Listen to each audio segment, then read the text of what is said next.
You just don't know when to quit. Yeah, I've been told that before. Wow. Are you guys seeing this? I need a weapon. Hello there.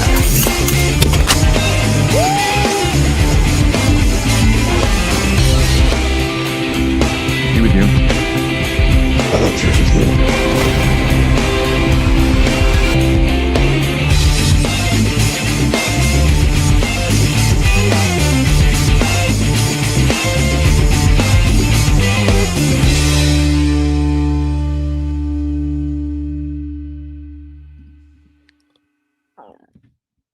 What's going on, everyone? Welcome to another episode of Slav's Free Talk Podcast. I'm your host, Slav. How's it going? I hope you're all having a wonderful evening and had a great weekend. We got a good bit of stuff to talk about. I tell you what, we got things from Star Wars to Halo to Supergirl to an update on what's possibly going on with Warner Brothers, Discovery, and Paramount, to, well, yeah, it's a question if I want to talk about it. I don't know. Just calling out the hypocrisy about a certain section of fandom, maybe, as well as the clickbait chaos of Cosmic Book chaos, or what do they call it? Cosmic Book Corner, what, I don't even remember what their website's called anymore, because who cares, right? Who cares? Why would I even talk about it? But we got a lot to talk about. But before we get into all of that, who is here? We got Trayvon in here today. He goes, what up? Critic Chris says, hey, Slavin, everyone. I did start a little early, so not everyone may be in here immediately. Critic Chris does say Boba Talks was attacked again. Yeah, I may bring some of that up in a little bit here. It's kind of ridiculous what's been going on, for sure, with the DC fandom. It's getting outrageous, if you ask me. It really is. But before we get into all that, Donovan, what's going on, Donovan? Cosmic Book fake news. Yes, indeed. Cosmic Book news. That's what they're called. Yeah, Cosmic Book fake news. Let's go here and share my screen of stuff. Maybe. Come on. There we go. Here it is. All right. So the first thing I'm going to talk about is Star Wars. That's right. Star Wars Episode 4, A New Hope. Can you believe it? It's going to be celebrating its 50th anniversary in just a couple years. So, not only is Star Wars Episode 4, this is coming from geekandgamers.com. Not only is Star Wars Episode 4, A New Hope returning to theaters for its 50th anniversary in 2027, but it will also screen in IMAX. This, according to Boardwalk Times. The film that revolutionized science fiction and event films debuted in theaters on May 25th, 1977, and became a massive sensation that created a fandom that survives to this day. At the time, it was simply called Star Wars, but since then, it has been retitled Star Wars Episode 4, A New Hope, to signify its placement in the series, which now has 9 films in the Skywalker saga, plus offshoots Rogue One and Solo, both subtitled A Star Wars Story. According to StarWars.com, Star Wars Episode 4, A New Hope will return to theaters beginning on April 30th, 2027 for an unspecified limited time. What isn't mentioned is which version of the film will screen. Beginning in the late 90s, George Lucas, who created the Star Wars universe and directed A New Hope, began tinkering with the original trilogy, adding footage that had previously been cut and inserting modern special effects into various scenes. These quote-unquote special editions are typically the versions screened nowadays, and honestly, it's not even those 90s special editions. I'm going to correct them a little bit here. Those 90s special editions aren't even the ones that get screened anymore. He tinkered with them even further when they came out on DVD in the 2000s, and then even when they came out on Blu-ray in the late 2000s as well. Those are typically the ones that you then do see played everywhere else. So they say these are the ones that are officially available to own on home video. So it's likely that it will not be the original version of Star Wars: A New Hope that shows in theaters in 2027. Purists will be disconcerted by this if it's true, as they hold the original theatrical release as the true version of the Star Wars trilogy. The crazy thing is a lot of people have not seen the original theatrical version since the 70s or really even the 80s. I think there is like a VHS version that you can find. Some people state that the Laserdisc version is actually the true theatrical version, but I don't know if that's even true. So people that sit there and say, "Oh, I've seen the true theatrical version at somebody's house," it's unlikely. It really is. Anyways, so obviously the Lucasfilm was sold to Disney in 2012, giving the company control of Star Wars as well as Indiana Jones, Willow, and so on and so forth. Since then, Disney has produced a sequel trilogy and 2 peripheral films, as well as several TV shows for Disney+. The next Star Wars movie will be The Mandalorian and Grogu, which releases in 2026, which is a spinoff from The Mandalorian, followed by Star Wars Starfighter, which will release in 2027. The release of Star Wars Episode 4, A New Hope in theaters and IMAX will only be part of the planned 50th anniversary celebration. According to StarWars.com, though there's no word yet on what else the studio will do, as it's celebrating its 25th anniversary, it's possible that Star Wars Episode 2, Attack of the Clones, will also be released, especially considering how well Revenge of the Sith did in its re-release just this past summer. When I sit here and I think about it, I still can't believe it's 50 years. I mean, obviously, I haven't been alive that long. I experienced Star Wars for the first time in the 90s. But the fact that that movie is going to be 50 years old, I'm 100% going to go see it in the theater next year. I do hope that they put Attack of the Clones in the theater as well. Like they said, Revenge of the Sith did really, really well. Really well. I went and saw that in theater also, and had a hell of a time. Had a lot of fun with my sons doing that. But the fact that Star Wars is 50 years old is nuts. So yeah, I mean, I'd love to hear if you guys are planning on, not next year, it'll be 2027. I'm sorry, in 2027, not next year. So 2027 is when Star Wars: A New Hope will be 50 years old. Next year is The Mandalorian and Grogu, and then 50 years in 2027.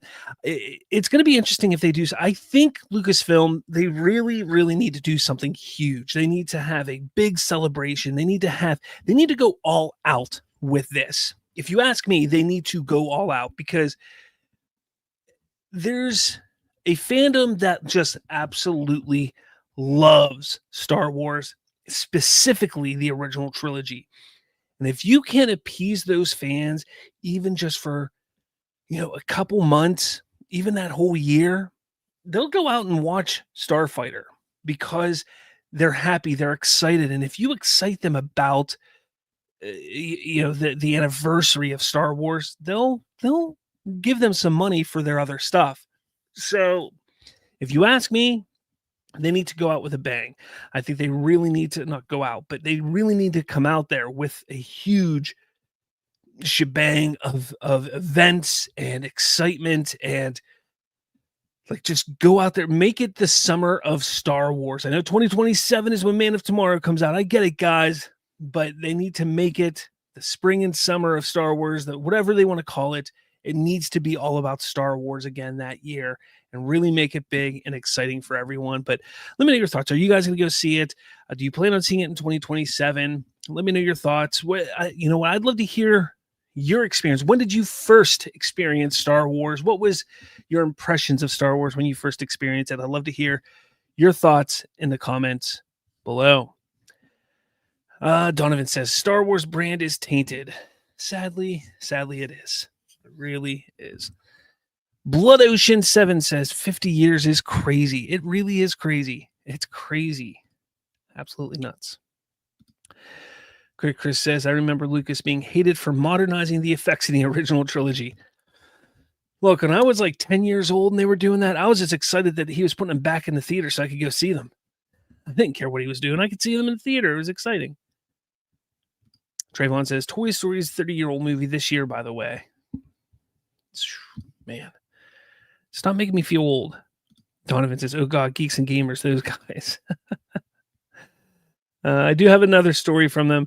I like their website. I like the way that they design their website and the way they handle their stories. I do think they do a good job in that. So, Hunter Iggy's here. He says, what the dealio? What's going on, Hunter Iggy? Critic Chris, I'd like to see the original trilogy in theaters. My friends got me into Star Wars by the time Phantom Menace came out. Awesome. Yeah, I look, there's only one Star Wars movie I've never seen in the theater, and that's Return of the Jedi. Still haven't seen that. I've seen every other Star Wars in the theaters. Still haven't seen Return of the Jedi, so I need to see that. Trayvon says, I won't lie to you, Star Wars first grabbed my attention with the seamless integration of the Fox and Lucasfilms. Well, there you have it. All right. Next up, let me take a quick drink here. All right. This is big news. So we kind of knew this was coming.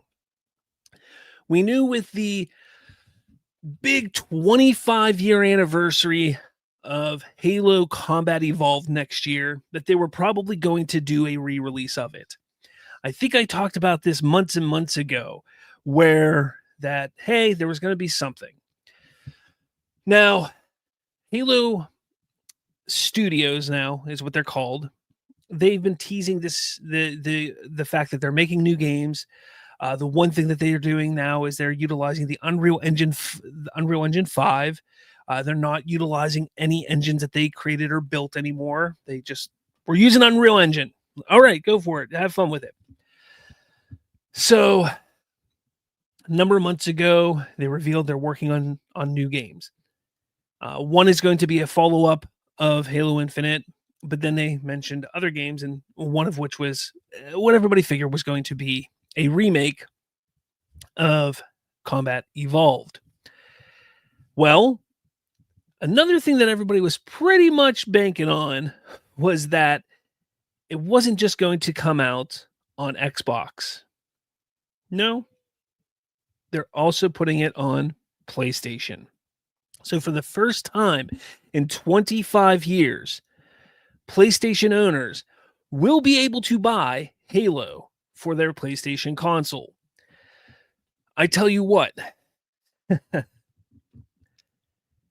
it I knew it was coming. I knew that this was going to happen. But it still just kind of messes with my brain just a little bit. Look, I've been a diehard Xbox guy since 2001. I bought my first Xbox, 2001, 2002. I bought my first Xbox. And I've been diehard Xbox ever since. I've bought Nintendos here and there, but I've never bought a PlayStation. Never. I've been Xbox since then. And Halo has been theirs for that amount of time. So for me, it hurts my head a little bit. But I kind of alluded to this a while back that I don't think Microsoft is going to be in the console arena much longer. I think that this next generation of consoles, I think, is going to be their final generation of consoles. I really think that they're just going to be almost like Valve in a way where they will create their little Game Pass and they'll have a Game Pass. And I guarantee, look, that is where the future of Xbox is. Xbox Game Pass, and then just having control of all of those titles from Bethesda to Activision to Halo Studios to everything like that.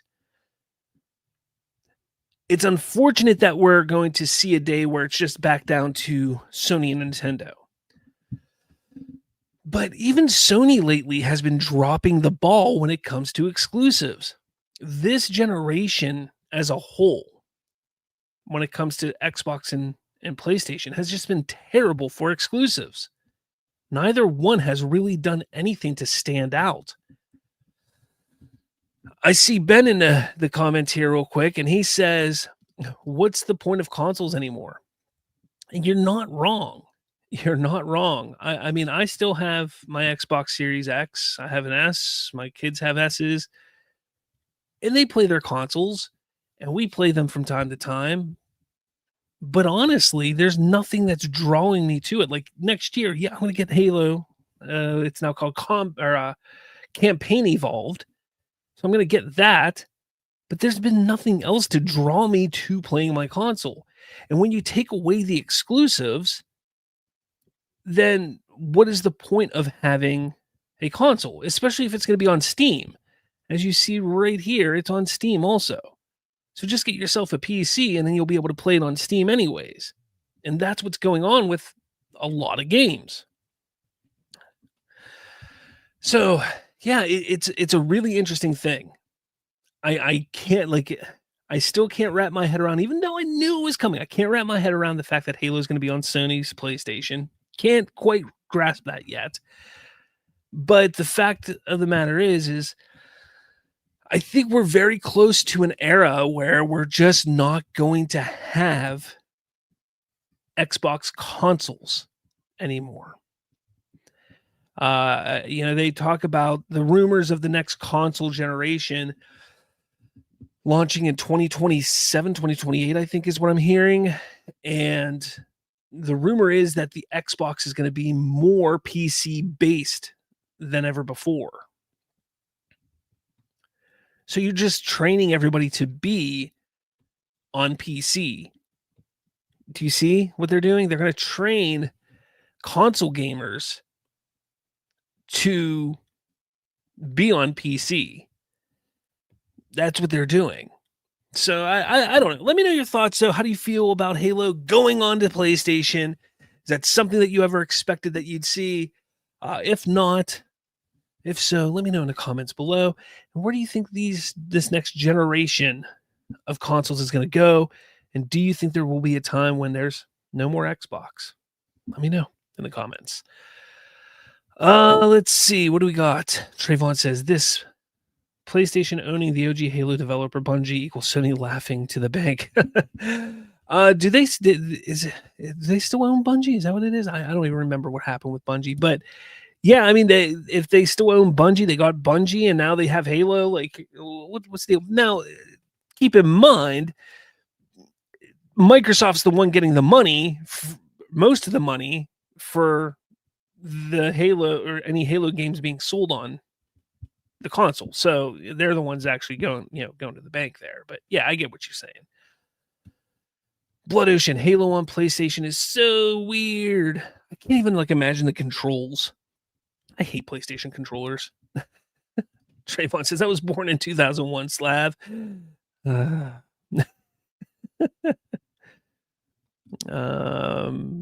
says, that's crazy. I've had the PS1 and PS3. Brian with an eyes jumps in, says, how's it going? What's going on, Brian? Blood Ocean. I'm a Nintendo fan, and this still boggles my mind. And that's another thing. Why didn't they put it on Nintendo? You're going to put it on PlayStation, but not Nintendo? Just do it across the board. Why not? Trayvon says, oh, Sega, where are you? An opening has arrived in the console market. Donovan says, console exclusivity is dead, and it's a good thing that practice has been very anti-consumer. See, I disagree, because when you have exclusives, that's what drives competition. So years ago, take a look at the Xbox 360 and the PS3 era. There was so much competition back then because you had your best first person shooter on the Xbox, which was Halo, and then Sony was like, we need to get a Halo killer, so they put out a game called Killzone, and it was decent, but it wasn't quite as good. And they were trying to find something, so they were trying to find a game that could compete against Halo. So it builds that competition and actually is good for the consumer, because then you're getting more quality games.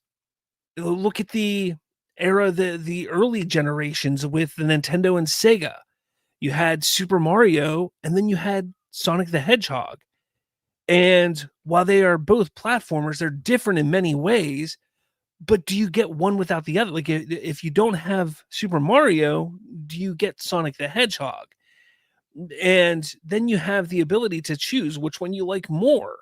Like, that's the type of thing that you get when you have the exclusives are, one, choice, and two, the ability to up the ante. You up the ante, you make a great game on this console, you get a great platformer over here. That means the other console over here is going to have to make a great platformer over here to keep people going back over to this console. And if you want both of them, guess what? You're going to have to buy both consoles or all three consoles.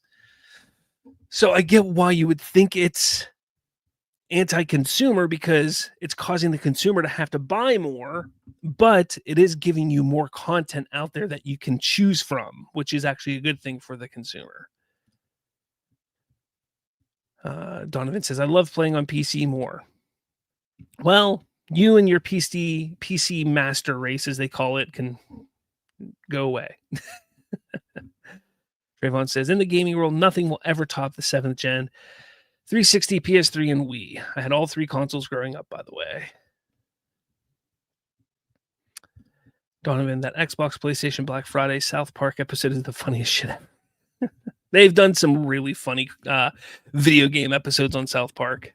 Which one was it? The Switch one? Is that the one where Cartman like goes goes through time? That one was hilarious. Nero 3D, James Gunn fired. Source, Cosmic Book. Boy. And Critic Chris says, we've come a long way from Atari console. That is true. Rio Anarchy, I disagree, because now you only have PlayStation, Nintendo, and PC. PlayStation now will never bring down their prices. Yeah. Nobody, the prices were only going to continue to go up, Ben. I mean, that's the thing. I'm not going to try and sit here and act like I'm still as knowledgeable as I used to be with the video game market. I've kind of fallen out over the last year, 2 years. But when it comes to the video game market, the thing with it is the prices are just going to continue going up. The cost of making these video games has just jumped up drastically. Take a look at Grand Theft Auto 6 that's coming out maybe next year. That is being rumored to be in the billions of dollars for being made.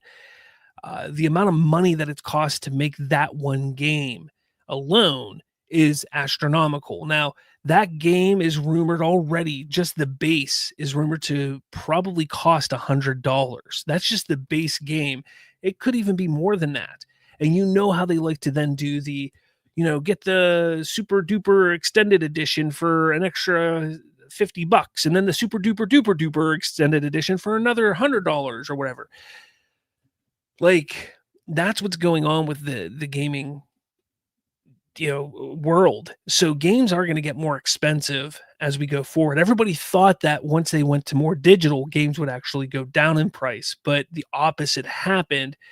The crazy thing is, the quality of the games, though, have dropped. And that's what really pisses me off, is video game quality has dropped. And especially in this generation, which is, like I said, there's nothing that I want to play. I have these consoles sitting here, and there's nothing I want to play because nothing looks good.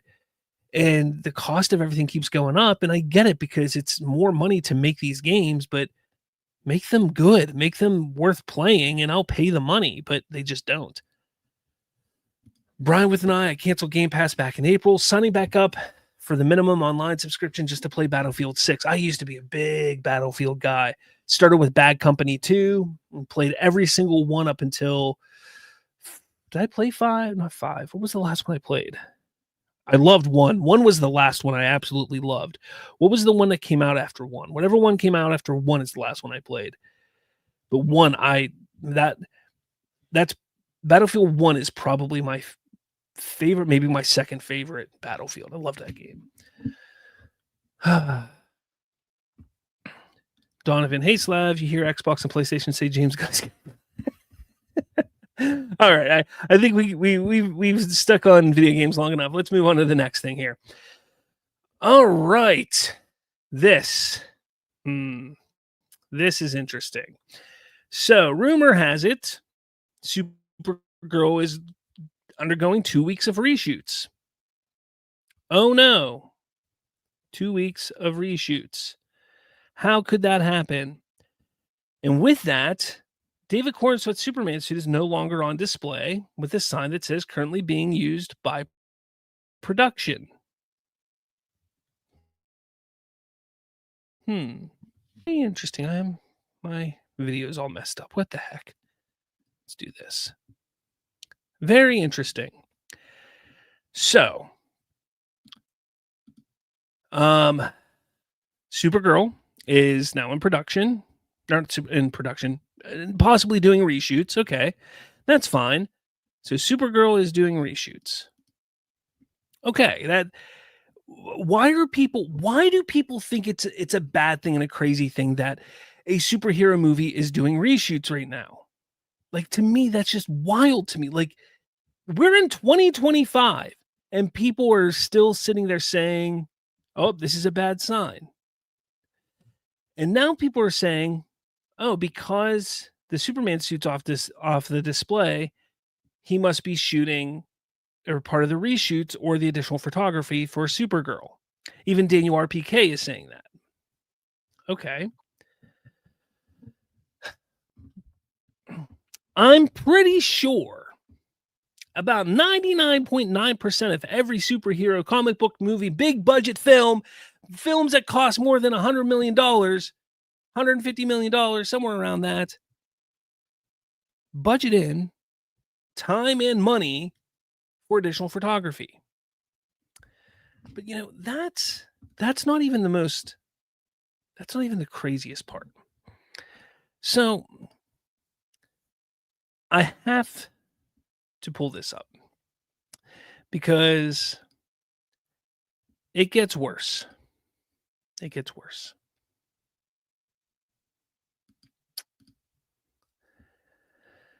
Our boy, Harsh Critic, today threw up a video.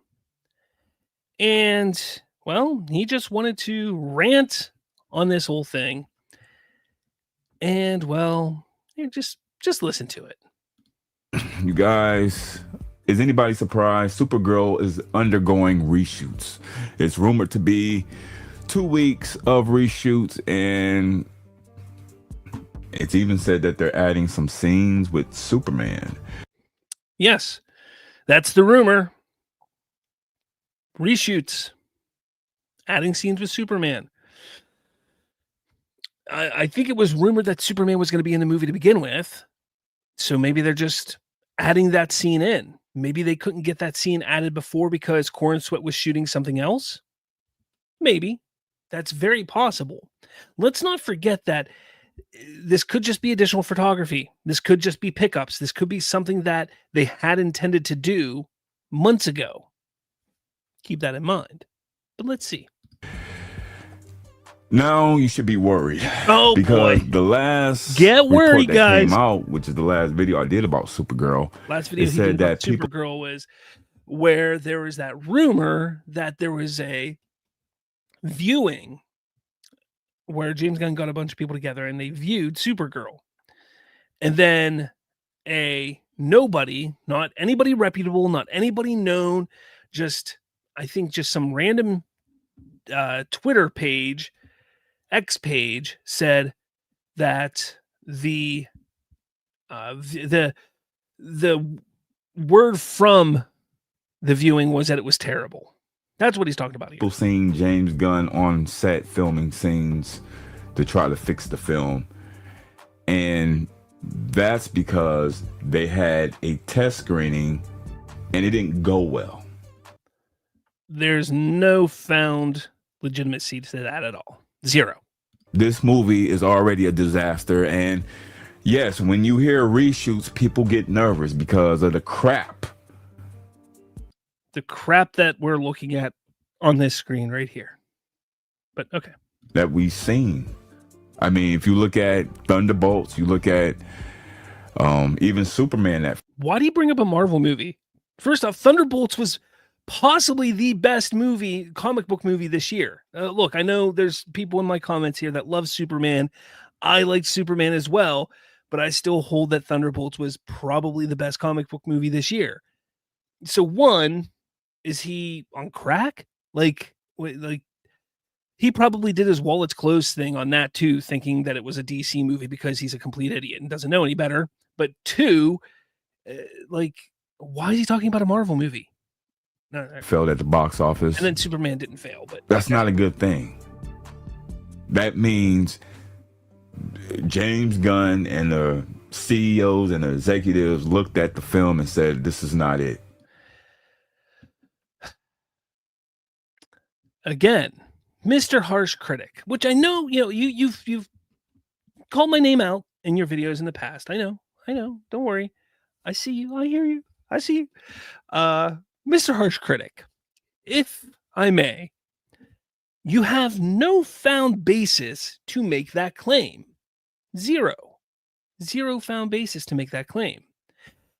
The more likely scenario and story that you should be going on with this is that 99.9% of all comic book movies and big budget films budget in time and money for additional photography, reshoots, or pickups after principal photography.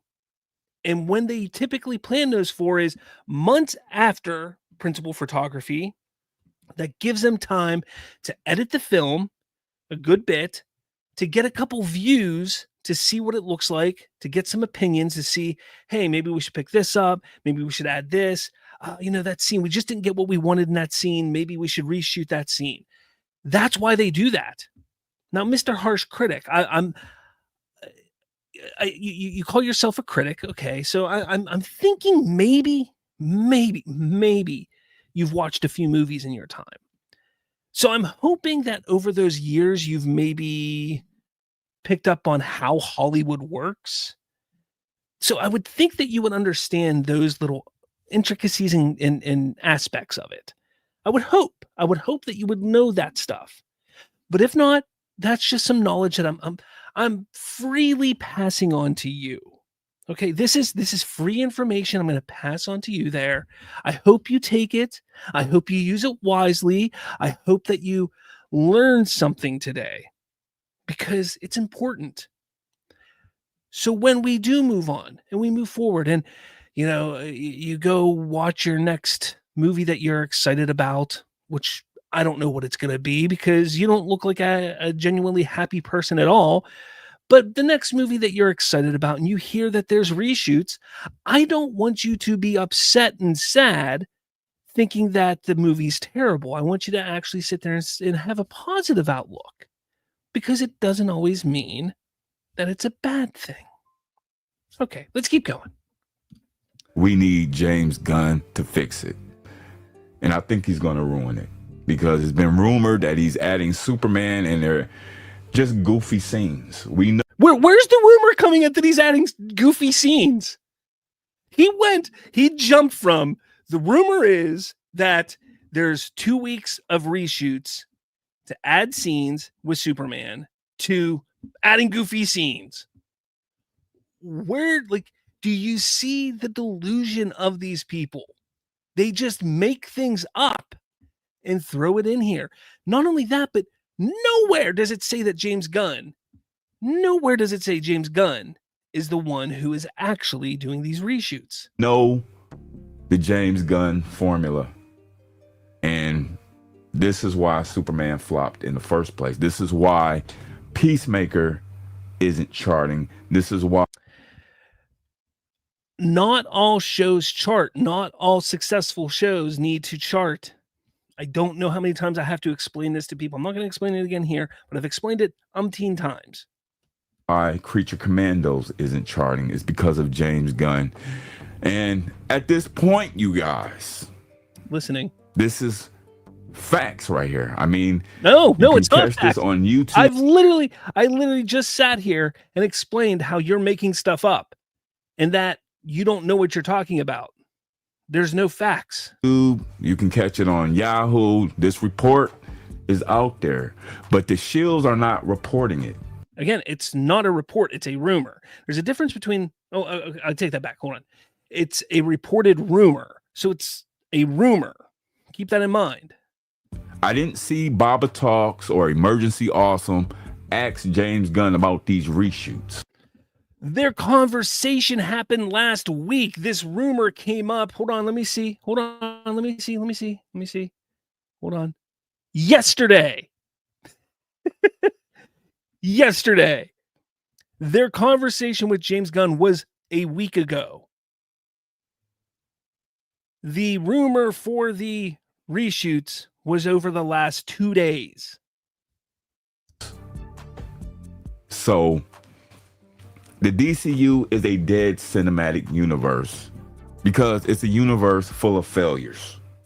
Superman flop, Peacemaker ain't charting, Creature Commandos is just forgotten about. I haven't forgotten about Creature Commandos. I really enjoyed it. It's a dead cinematic universe at this point, and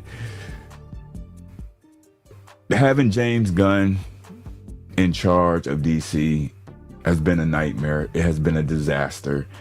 How scared are you, man? Like, I'm here for you. Harsh, look, if it is that big of a nightmare, if you're truly that frightened of James Gunn, I will look up some therapists for you. You know, we can find somebody who can help you through this. If it is that big of a nightmare for you, we can get you through this, man. We can. And it's pretty much what sparked the wallet closed movement, because we're not buying into this mediocrity.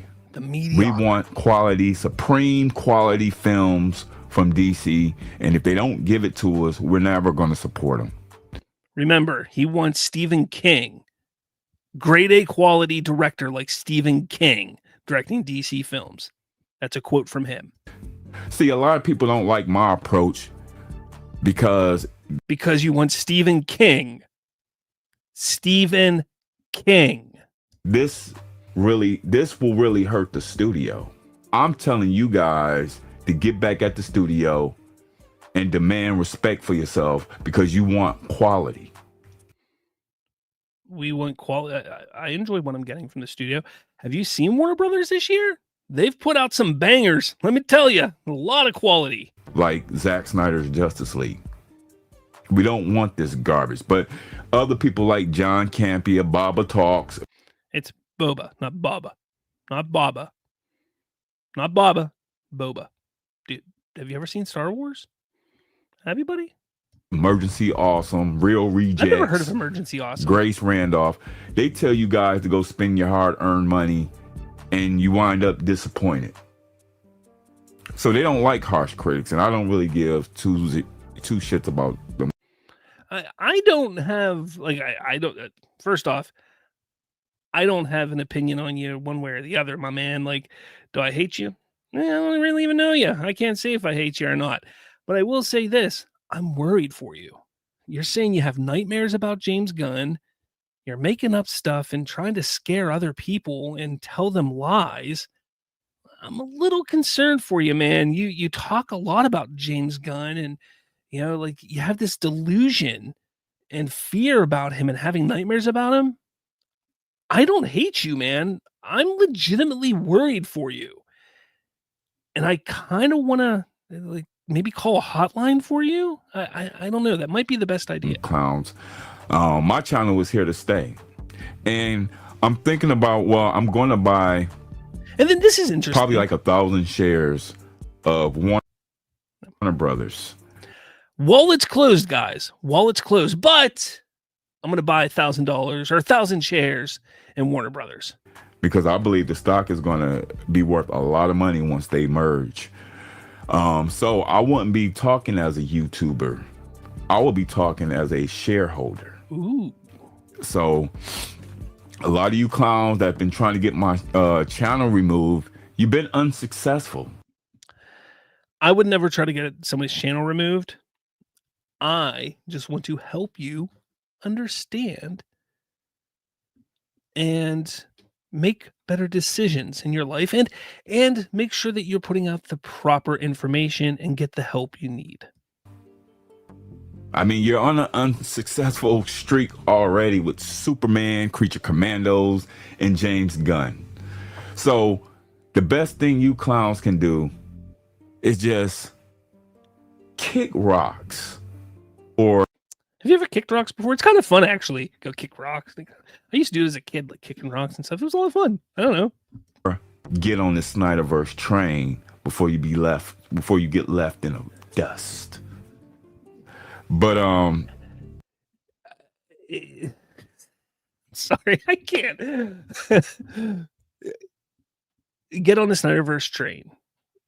Does he know that train crashed into a wall in 2017? Yeah, Supergirl. I mean, it's over with. Like, it's going through reshoots. It's going through reshoots just like every comic book movie does for the last 25 freaking years. James Gunn is filming some scenes. This is a disaster. No. What is the chances of this movie actually being successful? Because we know the Shields is going to come out. Baba Talks, Real Rejects, John Capia, Robert Burnett. They're going to come out and tell you guys to buy into this. I'm telling you not to, because we can already see that it's crap. But here's a report. You can go out and read it for yourself. You haven't seen anything. Again, how do you know none of the Shields are reporting this because they work for the studio. The Shills work for the studio. You know, no. But this should trouble a lot of you guys. Ooh. Supergirl should just, at this point, not even come out. Because it's going to be worse than Superman. Now, if it somehow succeed, I'll be surprised. But let's be realistic. It's going to flop. But what do you guys think about this article? What do you think about James Gunn DCU? I mean, it's going through reshoots, and James Gunn is adding scenes with Superman. Like, good. He's the foundation of the DCU. I don't know. Leave the comments below. Like, share, comment, and subscribe. And remember, no Snyderverse, no money. Keep them wallets closed. Peace.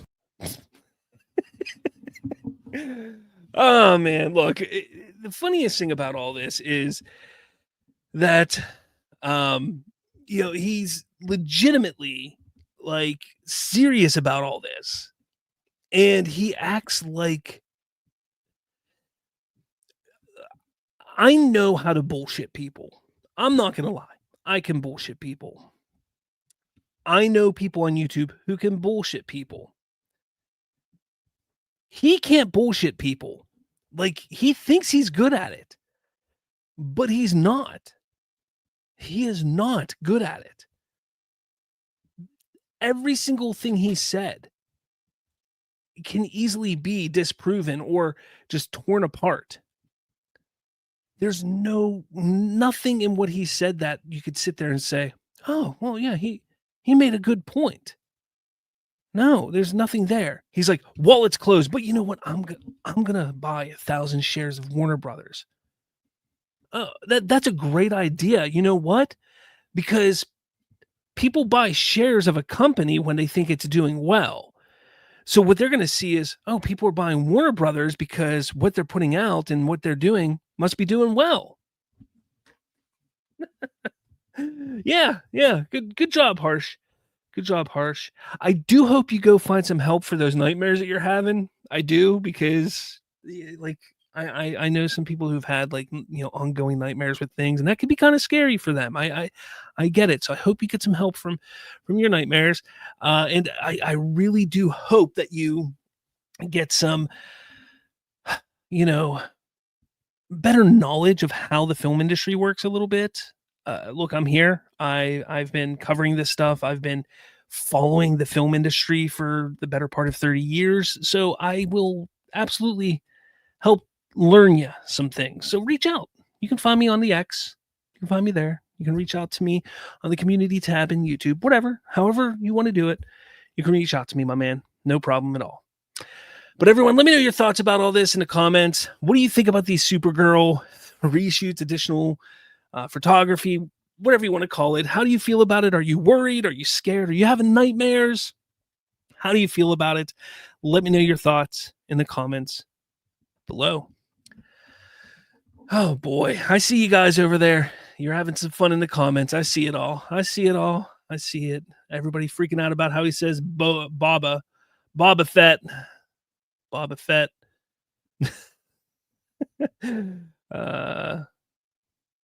Let's see. Kevco's here. Says, good evening, chat. Good evening, Kevco. Donovan, no, every movie is perfect. No reshoots ever. Or once ever. Yeah. Never, ever. Let's see. He called you out, Slav. Yeah, he's called me out on other videos. Yeah, a couple times actually he's called me out. Yes.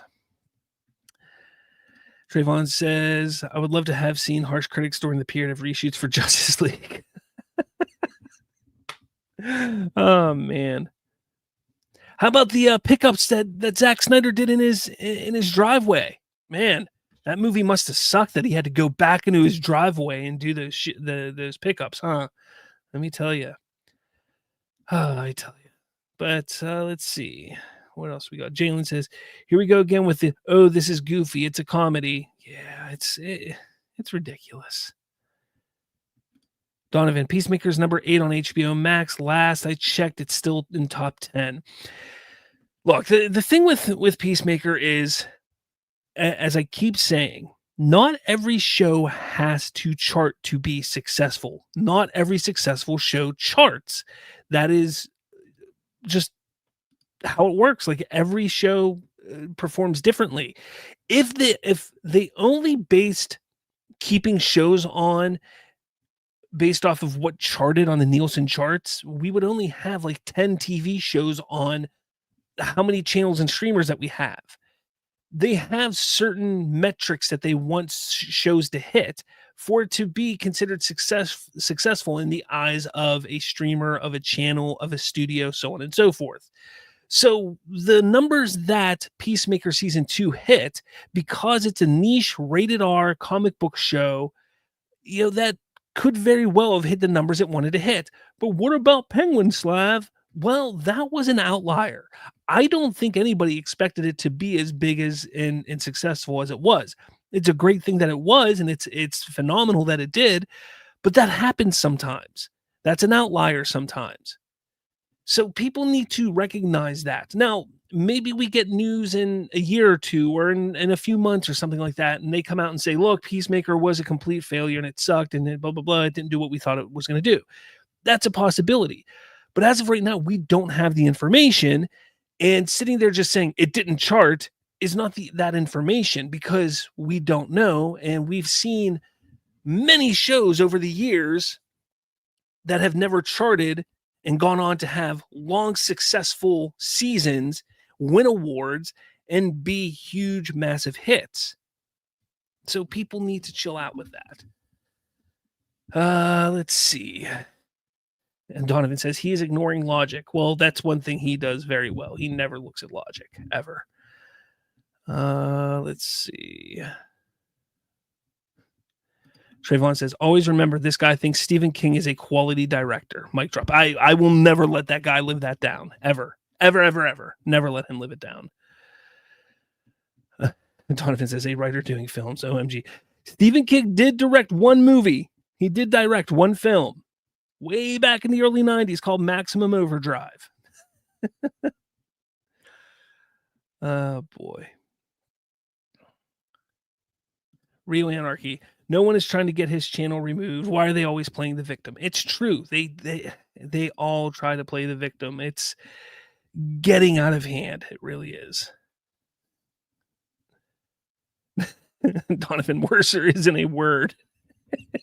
Anarchy said, he said please. At least he said please. At least he said please. Yeah. Oh man. Watcher says this guy has former Disney employee written all over him. Donovan says this isn't bullshitting or trolling. Yeah, I think you might be right. I think he truly believes everything he's saying here. Every single thing he's saying, he believes. Boy. Mark Grisham, where are you right now? I'm right here, sitting at a desk in front of my computer. Where are you? Hunter Iggy. If Zack Snyder does it okay for them? If the other directors does it, it's going to bomb. Yeah. Oh, you mean if they do reshoots? If he does it, it's okay. If other directors does it, it's going to bomb. Yeah, I mean it's ridiculous. Real Anarchy. I want him to show the proof when he buys 1,000 shares. I want to see the proof of the purchase of his $21,040 investment. Oh man. Maybe he'll have to he'll have to sell a couple of those posters on his wall. Maybe. I don't know. Oh boy, good times. Good times. All right. I guess I should move on to the next topic here, I guess. Oh boy. All right. So maybe. Writers Guild declares war on Paramount and WBD. They vow to block any merger with Warner Brothers Discovery. So the Writer Guild of America has officially stepped into the growing Hollywood power struggle, pledging to oppose any merger between Paramount Global and Warner Brothers Discovery. This is coming from That Park Place. The WGA statement came just days after Paramount's latest bid for Warner Brothers was rejected by the company's board. What is going on? So many pop-ups on this site. I should not be using this site. Anyways, so they are basically just standing against it, which I kind of figured was going to start to happen with a lot of people. I think people are really going to start coming out against Paramount. And then we see today that Paramount plans to lay off around 1,000 people this week, with more to come in the future. Now, George at Valios on X says it best. He says this is one major reason why Paramount buying Warner Brothers would be disastrous. And it's true. Warner Brothers, if they were to be bought by Paramount, the problem that I've been saying for a while is you're looking at shrinkage. They buy Warner Brothers. They're going to lay off thousands and thousands of jobs. There's going to be less outlets. Obviously, the output from Warner Brothers is going to drop drastically, so on and so forth. So that is what the problem is that we are going to see. So it's great to see that the WGA is standing up and saying, no, we're going to fight back against this, because they're members of the WGA are going to lose out on having opportunities and job opportunities. So it's great to see. The problem that we're going to run into, though, is it's not going to be much different if come next year Warner Brothers does end up doing their split from their legacy media and then their studio and HBO Max streaming stuff. When they do that split, if say Comcast comes in and eats up their studio stuff, you could see the same type of thing happen. So while I do think that is going to be the outcome, what happens in the end, whether it's Comcast or another company, I think that's what's going to end up happening is we're going to see the split and then things get bought off and acquired that way. You're still going to see a lot of layoffs. You're still going to see a lot of redundancies removed from these companies, thus creating fewer jobs, fewer outlets, and areas for people to be creative in. So I think that's going to be a problem. But this is going to be an ongoing story for a while. And I mean, not just when it's announced who the buyer or, what the potential buyer is going to be, but even up through once the deal is done, once it's approved and once the takeover happens. This story is going to be going on for probably a couple more years. And as long as I'm here doing this, I'm going to continue talking about it. And we're going to discuss this kind of stuff because it is interesting. It really is. It will be interesting to follow. What are you guys seeing over here? What did you say? I just saw a comment that Trayvon said, where was this defense for Fox back in 2018? I think 2018, that was such a, before that, there weren't any major mergers like that, at least on that scale back then. And I don't think they understood what the ramifications were going to be. So when it happened like it did, I really don't think they understood, like, whoa, this is what's going to happen. So, yeah.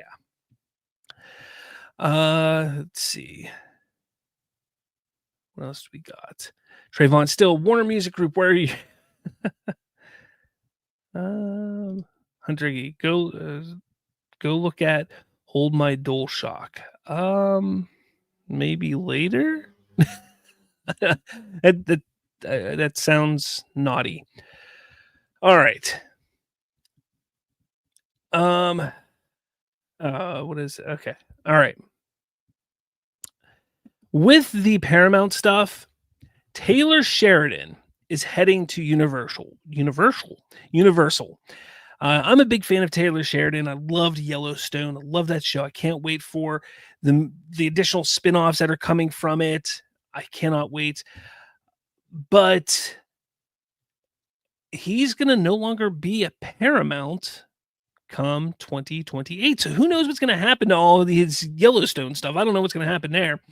But come 2028, he has signed a lucrative deal with Universal. This is very interesting. So we just talked about how Paramount is laying off all these people. They're trying to buy Warner Brothers. They just made this big deal, got this big deal with UFC not long ago. But their most talented showrunner, their most talented person in charge of all of these universes. I mean, it's Mayor of Easttown. Was it Mayor of Easttown, I think? Yellowstone. What's the one with Stallone in it? Landman. And so many others. And they're just like, yeah, no thanks. We won't match this. Now, who knows? It could just be Taylor Sheridan. He could just be like, I don't want to work here anymore. I want to go somewhere else. It may not have been about the money. Maybe they would have matched the money. But the fact that they lost Taylor Sheridan is wild. To me, I look at this as a major loss for Paramount, and one I hope it doesn't screw up the Yellowstone universe, because I love that universe. Mobland's another one. Thank you, Donovan. That's the Stallone one. But yeah, I honestly, when I sit here and think about it, like, Taylor Sheridan is like the biggest name right now when it comes to television. And the fact that Universal has snatched him up starting in 2028. Right now, Universal has Christopher Nolan on the film side. They have two of the biggest names in film and television now. That could be huge moving forward for them. Let's just say Comcast does end up getting the Warner Brothers, HBO Max, and like their IP and stuff. That'd be crazy for Universal, Comcast, and all that stuff. Man, they would be a powerhouse. Indeed. Donovan says Yellowstone is done. I know the Yellowstone show is done, but the universe, as you said, cinematic universe is cooked. Don't tell me that. I need more. What else do we got? Anything else? Brian with an eye says, I've been enjoying Landman. Haven't seen Yellowstone. Dude, I haven't watched Landman yet. I haven't. I want to wait for a few seasons to come out before I dive into it. Yellowstone. Go watch Yellowstone. Look, the whole series of Yellowstone, like the main series of Yellowstone is out start to finish. go watch it. Just watch it. and don't stop. Just turn it on and don't sleep, don't eat, don't do anything, just watch it. Okay. Anyways, next thing, this is the one I didn't know if I wanted to talk about today, but I'm going to. I'm going to bring it up. I'm going to discuss it. It's worth it. It's worth it because the hypocrisy that we see in a certain fandom is out of hand. It's just out of hand. And well, here we go. Our boy Rock Talks. So the reaction to the release of the Schumacher Cut trailer so far has been awesome. Have you guys seen this trailer? Shout out to everyone supporting and spreading the message. If you haven't seen the trailer, this is what it is. So just the other day, he and Rock Talks and Lethal Geeks, they promoted this whole thing that they're teasing some big announcement coming tomorrow, which was today. And this is what it was. Don't really need audio for it. And all it was this. Sell Warner Brothers to Netflix, trailer 1, release the Schumacher Cut. More information on the Schumacher Cut campaign is available via @CutSchumacher. And that's all it is. But it's just clips from Batman Forever. But the beginning is just this. Warner Brothers, explosion to Netflix. The funny thing is, pretty sure, isn't that the old Warner Brothers logo? I don't think that's the logo they currently use. Is it? I don't think, maybe it is. I don't know. So they do that. And then they post this, or Rock Talks post this. He goes, so to be fully transparent with all you guys, we at the Lethal Geeks have always maintained that we support every corner. Look at this. We support every corner of the DC fandom. But he continues, that are fighting to see all these amazing projects released. Okay. Every corner. Now, I'm part of the DC fandom that wants to see the DCU released. So do you support my fandom and support the fact that I want to see the DCU released? Artistic integrity, my man, that goes around everywhere.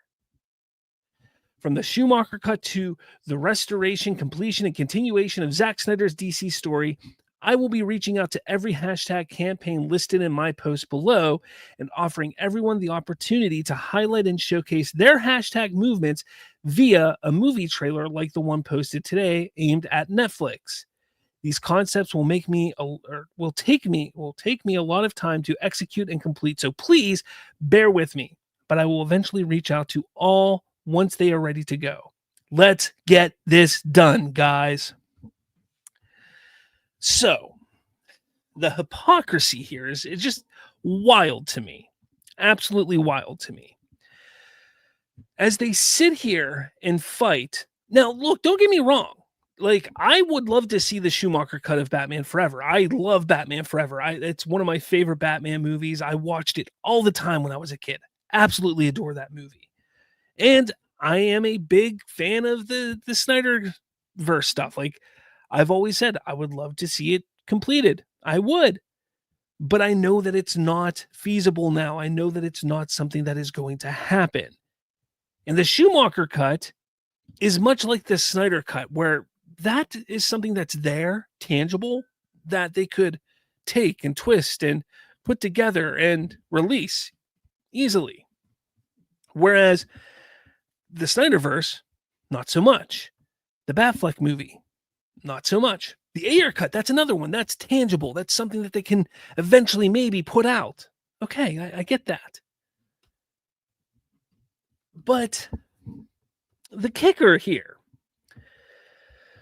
like I said, is that the Lethal Geeks have always maintained that we support every corner of the DC fandom that are fighting to see all these amazing projects released.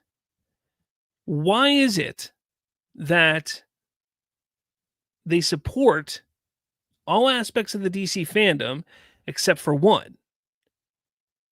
Like, to me, that's hypocritical, because it's no different than us who enjoy Superman, who enjoy Creature Commandos, enjoyed Peacemaker, who can't wait to see Supergirl, who can't wait to see Clayface and Lanterns and everything else that's coming out, who want to see the completion of the DCU and James Gunn continue on.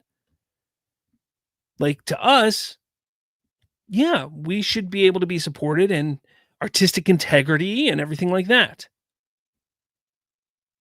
That's, to me, you sit here and say, hey, that's only right.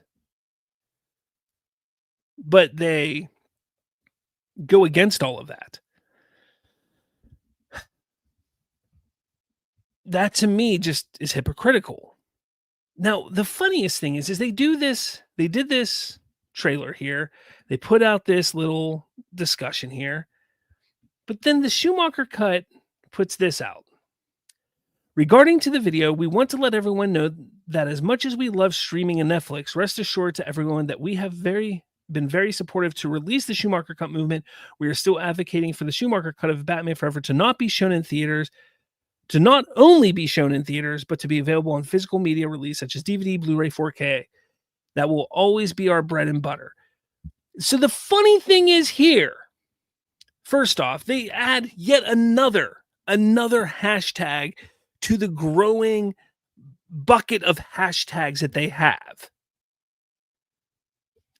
But they don't even understand what the Schumacher Cut movement is about. It's not about putting it on Netflix. It's about releasing it in theaters, about getting it on physical media, about being able to own it.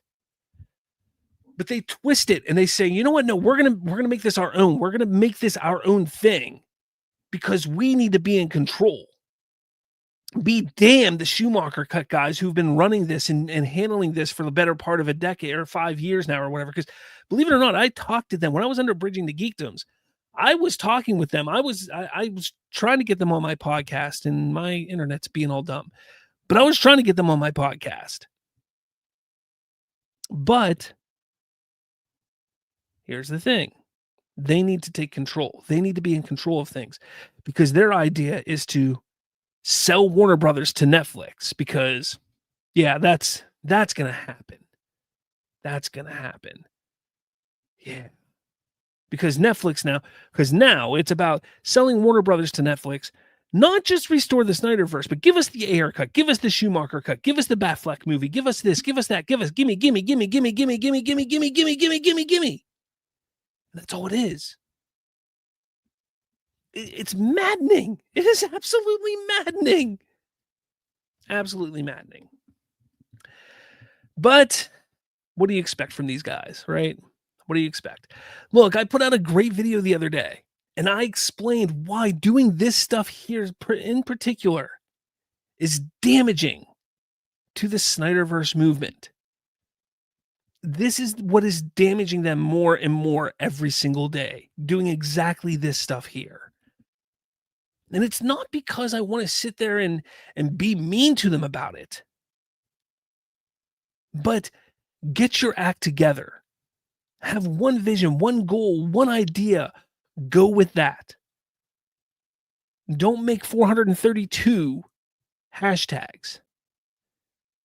Don't try and make it about just what you want. But they don't understand. They refuse to listen. It is what it is. And finally, Cosmic Book News, the anti-gun clickbait machine and a critical audit. So, real quick here, I'm going to go through this. In the age of superhero universes and franchise war rooms, quality entertainment, journalism matters. And well, Cosmic Book News is anything but quality journalism. So remember, just about a week ago, Gunn's DCU will not continue with the sale of Warner Brothers Discovery, says Comic Book News. Well, how dare you, Comic Book News, I say? So this was an exclusive from them. I want to highlight their misframings, their problems, what they've done. I was asked by a viewer, by a listener, by somebody who watches my show and follows me, Slav, can you highlight some of the issues and some of the things that they've said and they've done that have just been false? Why? Why are you going against Cosmic Book News? Well, here it is. You can find us over at slavsfreetalk.com. If you don't believe me, as I'm sitting here talking about it, you can go find it and click the links to these little itty bitty things that they've put down. So, the gun is out at DC with the sale of Warner Brothers Discovery. They claimed if Warner Brothers is sold, Gunn will be out and replaced by Mike DeLuca. Where's that coming from? Independent press flagged the story as wild, downright unbelievable from a notoriously unreliable source. Why it matters, the claim was pitched as an exclusive and framed as inevitable, but lacked any sort of named corroboration. Then they talked about DCU projects stalling because of Gunn's interference.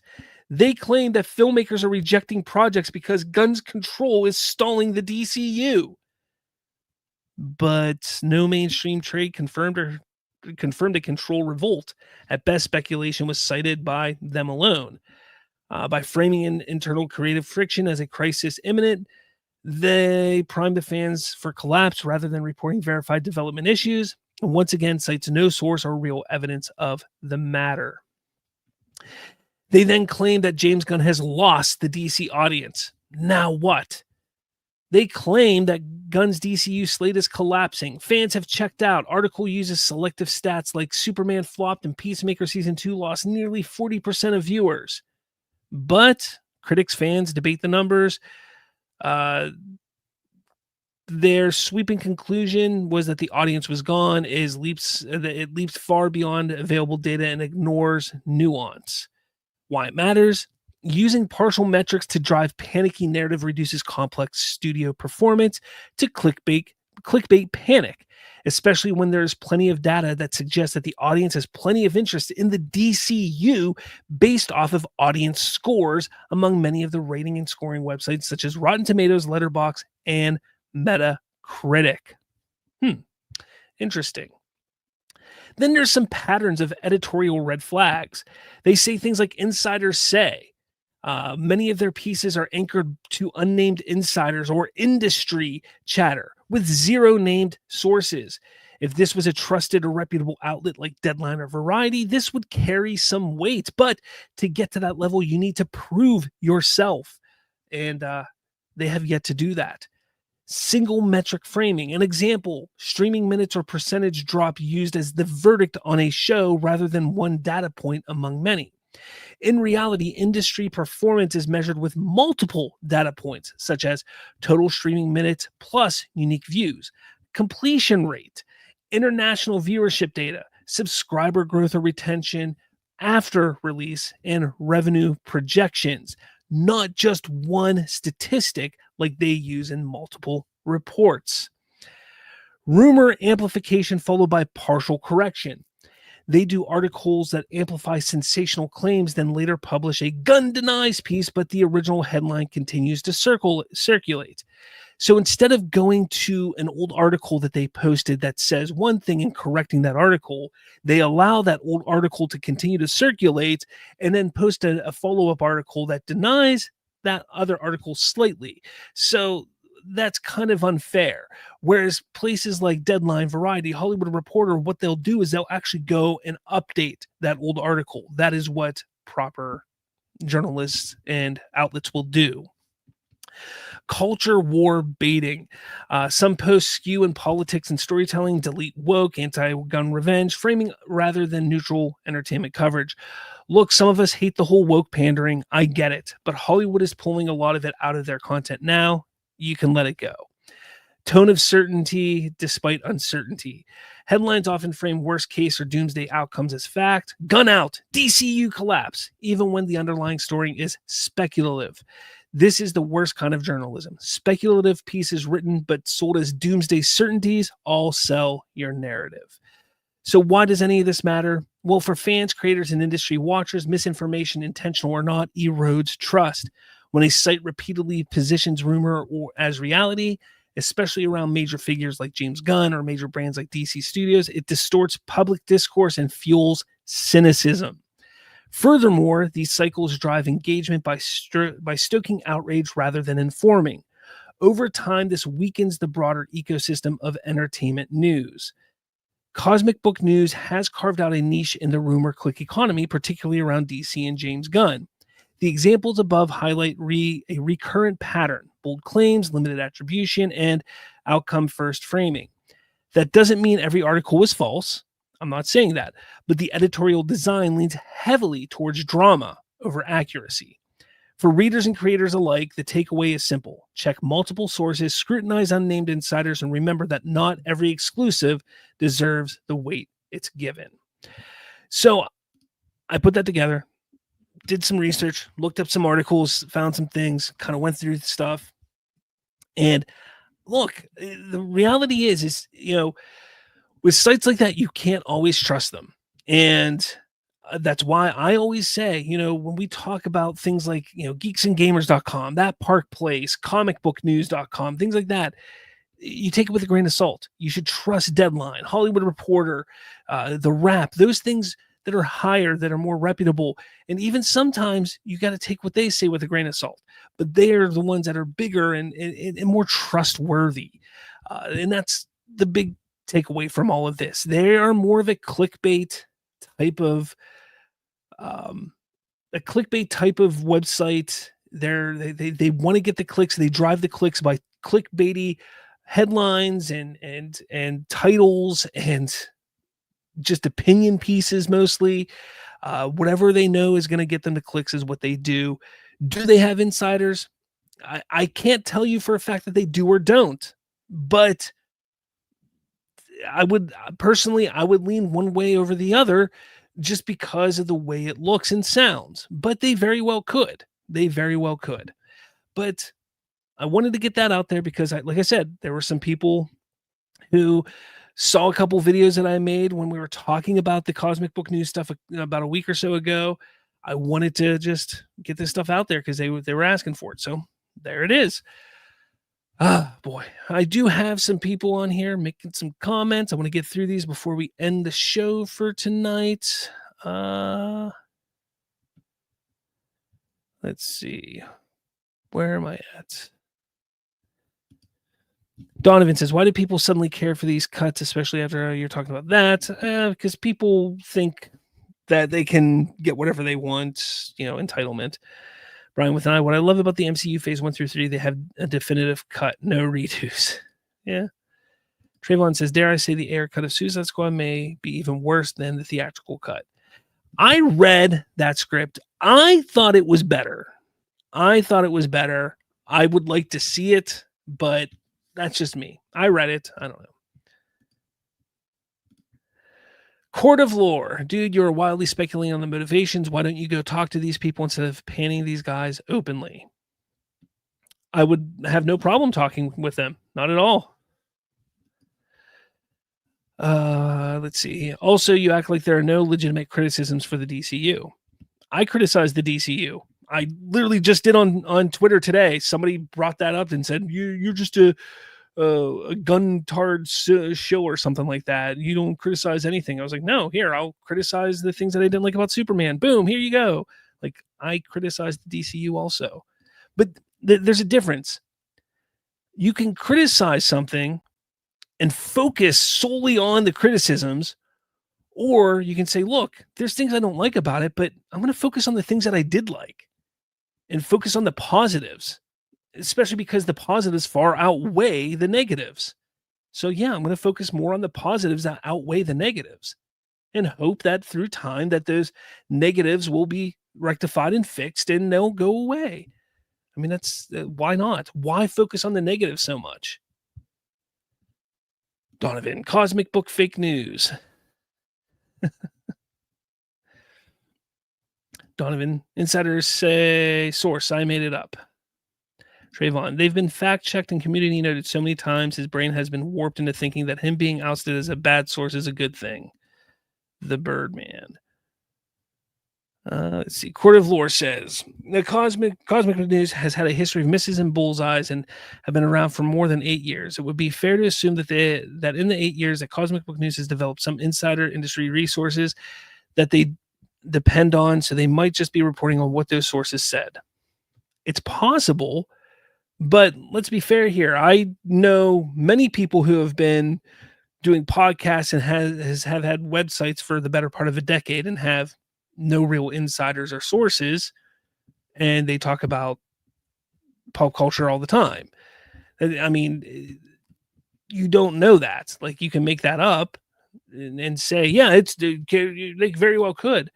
It's easier to make things up than to actually get legitimate sources. Very easy to do that. Even a blind squirrel gets things right sometimes, or gets a nut sometimes. That's what the saying is. Blind squirrel gets a nut sometimes. Court of Lore. And here's the reality. You don't have any insider resources, and you're just clapping back at someone who is reporting on something you don't like. I am reporting on something that somebody asked me to discuss and said, hey, why are you talking about this? Can you cover some of the topics that have been inaccurate with them and why you say they're inaccurate? And I did that.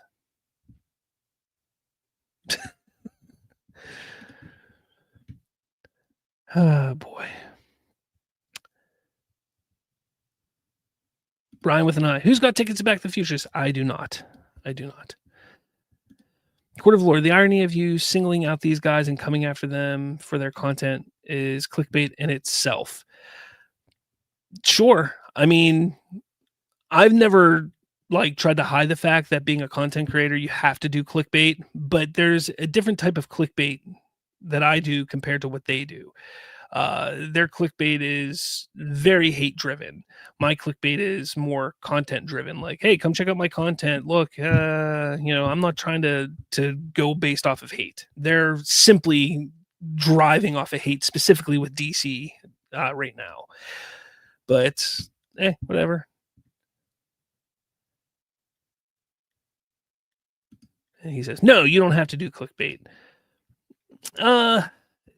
Content creation, I've found that it's difficult to get ahead. Look, I'm not trying to get far ahead in it, but it's difficult to get far in content creation and YouTube and the YouTube realm without doing clickbait. It is kind of tough, and to at least get a footing on anything, it's tough.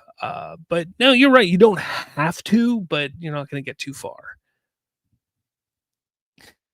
Hate-driven? That's seriously hyperbolic. Yes. Trayvon says the guys who believes Cosmic Book News people like Court of Lore is why I left X in the first place. All right. So look, it's 22 minutes past. I typically go an hour, and we're 22 minutes past. So I am going to get out of here. This was a great show, guys. Let me know your thoughts about everything. Hit that like button, hit subscribe, do all the fun things. Make sure you let everybody know about the show. Tell your aunts, uncles, and everything like that. And look, before I go, Court of Lore, my show is about rants. I rant on this show. That's what I've turned this show into, is about ranting. Like it is. I talk about pop culture stuff. I talk about news and things, but I rant about it. I rant about those things. And it just so happens that, guess what? They're part of the news in the realm because of what they're doing. So yeah, I'm going to rant about them, just like I rant about a lot of things. That's what I do. So if you don't like it, I'm sorry, man. Like it's what I'm doing. If you don't like it, it is what it is. But all right, guys, I'm getting out of here. You have a good night. I will be back later this week with the Watchtower, so be on the lookout for that. With all that said, guys, and I updated my intro video for the Watchtower, so let's see if you can pick out what it is when we have the show later this week. So with all that said, guys, I will catch you all later.